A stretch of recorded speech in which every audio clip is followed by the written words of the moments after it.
Hello everyone, welcome back to ರಿತಿನ್ಯಾಸ್ cafe. ನಾನಿವತ್ತು ಮಾಡ್ತಿರೋ ರೆಸಿಪಿ ಏನಂದರೆ ದೊಡ್ಡಪತ್ರೆಯಿಂದ ತಂಬುಳಿ ಮಾಡ್ತಾ ಇದ್ದೀನಿ. ದೊಡ್ಡಪತ್ರೆ ಅಂದರೆ ನಿಮ್ಗೆಲ್ರಿಗೂ ಗೊತ್ತೇ ಇರುತ್ತೆ. ಇದರಲ್ಲಿ ತುಂಬಾ ಔಷಧೀಯ ಗುಣಗಳಿರುತ್ತೆ. ಇದು ಬೇಸಿಗೆ ಕಾಲ ಆಗಿರೋದ್ರಿಂದ ದೊಡ್ಡಪತ್ರೆಯಿಂದ ನಾನು ತಂಬುಳಿ ಮಾಡ್ತಾ ಇದ್ದೀನಿ. ಇದು ಆರೋಗ್ಯಕ್ಕೆ ತುಂಬಾ ಒಳ್ಳೆಯದು. ಇದನ್ನು ಯಾವ ರೀತಿ ಮಾಡ್ಕೊಳ್ಳೋದು ಅಂತ ನೋಡ್ಕೊಬರೋಣ ಬನ್ನಿ. ಮೊದಲಿಗೆ ನಾನಿಲ್ಲಿ 4ರಿಂದ 5 ಹಸಿಮೆಣಸಿನಕಾಯಿ ಮತ್ತು 4 ಎಸಳು ಬೆಳ್ಳುಳ್ಳಿನ ತಗೊಂಡಿದ್ದೀನಿ. ಇದೆರಡನ್ನು 1-2 ನಿಮಿಷಗಳ ಕಾಲ ಫ್ರೈ ಮಾಡಿಕೊಂಡು ಎತ್ತಿಟ್ಕೋಬೇಕು.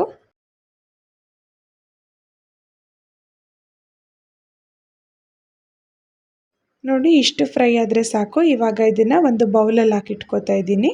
ನಂತರ ಅದೇ ಪ್ಯಾನ್ಗೆ 1 ಸ್ಪೂನ್ ಆಯಿಲ್ನ ಸೇರಿಸಿ ವಾಶ್ ಮಾಡಿ ಇಟ್ಕೊಂಡಿರುವಂಥ ದೊಡ್ಡಪತ್ರೆ ಎಲೆಗಳನ್ನು ಹಾಕ್ಕೋಬೇಕು. ನಾನಿಲ್ಲಿ ಸುಮಾರು ಒಂದು 15 ದೊಡ್ಡಪತ್ರೆ ಎಲೆಗಳನ್ನು ತಗೊಂಡಿದ್ದೀನಿ. ನಾನಿಲ್ಲಿ ಮಾಡ್ತಿರೋದು 1-2ರಿಂದ 3 ಜನಕ್ಕೆ. ನೀವು ಯಾವ ಪ್ರಮಾಣದಲ್ಲಿ ಮಾಡ್ತಿದ್ದೀರಾ ಇದನ್ನೆಲ್ಲ ನೋಡಿಕೊಂಡು ತಗೊಳ್ಳಿ. ಇದನ್ನು ಇವಾಗ 1-2 ನಿಮಿಷಗಳ ಕಾಲ ಫ್ರೈ ಮಾಡ್ಕೋಬೇಕಾಗುತ್ತೆ. ಇದು ತುಂಬ ಬೇಗ ಫ್ರೈ ಆಗುತ್ತೆ ಮತ್ತು ಕಲರ್ ಕೂಡ ಚೇಂಜ್ ಆಗಿ ಸಾಫ್ಟ್ ಆಗುತ್ತೆ. ನೋಡಿ, ಇಷ್ಟು ಫ್ರೈ ಆದರೆ ಸಾಕು. ಇವಾಗ ಇದನ್ನು ಒಂದು ಪ್ಲೇಟ್ಗೆ ಎತ್ತಿಟ್ಕೋತಾ ಇದ್ದೀನಿ.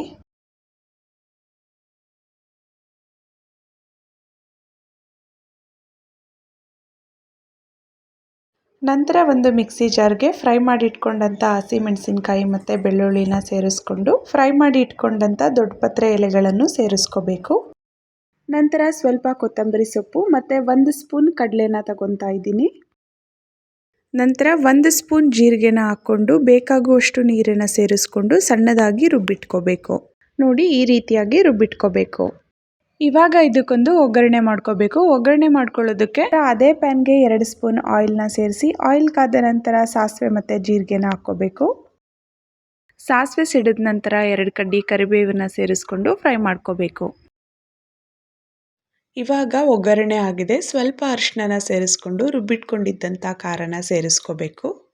ದೊಡ್ಡಪತ್ರೆ ಎಲ್ಲ ಮೊದಲೇ ಫ್ರೈ ಮಾಡ್ಕೊಂಡಿರೋದ್ರಿಂದ ಇದನ್ನು ತುಂಬ ಫ್ರೈ ಮಾಡೋದು ಬೇಡ. ಜಸ್ಟ್ 1 ನಿಮಿಷ ಈ ರೀತಿ ಫ್ರೈ ಮಾಡಿಕೊಂಡ್ರೆ ಸಾಕು. ಇವಾಗ ಇದು ರೆಡಿ ಆಗಿದೆ. ಸ್ಟವ್ನ ಆಫ್ ಮಾಡಿಕೊಂಡು ಕಂಪ್ಲೀಟಾಗಿ ತಣ್ಣಗಾಗ್ಲಿಕ್ಕೆ ಬಿಡಬೇಕು.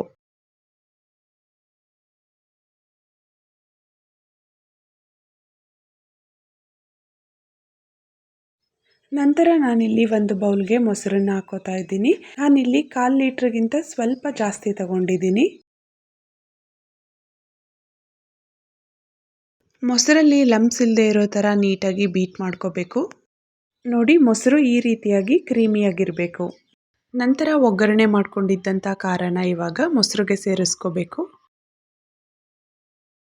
ನಂತರ ಅದೇ ಪ್ಯಾನ್ಗೆ ಒಂದು ಅರ್ಧ ಲೋಟದಷ್ಟು ನೀರು ಸೇರಿಸಿ ಅದರಲ್ಲಿ ಉಳಿದಿದ್ದಂಥ ಖಾರನ ತೆಗೆದುಕೋಬೇಕು.